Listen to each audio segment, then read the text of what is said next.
Motion graphics matter.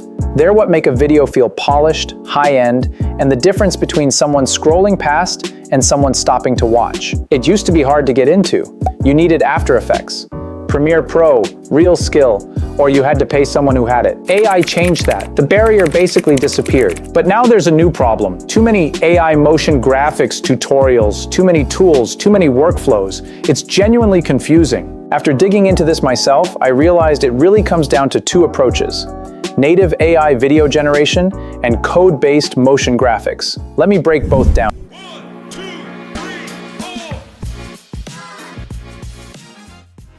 First, native AI video generation. Think Google's Flow or Seedance. You type a prompt, describe the shot. The model generates the video directly.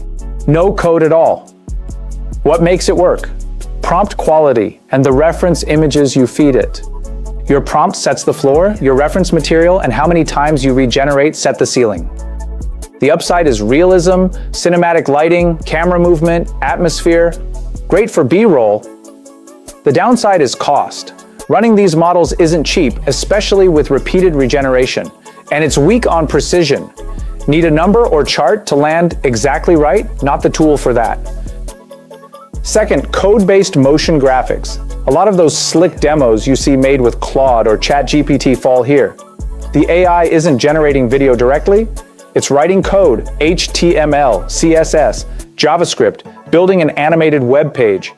Then a headless browser renders it frame by frame into a video file. What you're watching started as a web page that got recorded. What makes it look good?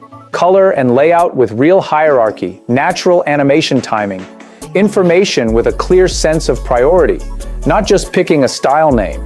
The upside is precision, because code is doing the math. Numbers and timing can be exact. Perfect for data visualizations, process walkthroughs, product demos, generally cheaper too. The downside, it looks a bit more web, a bit less cinematic, and there's a small learning curve around design basics. Need atmosphere? Go native. Need to communicate data clearly on a budget? Go code. That's it.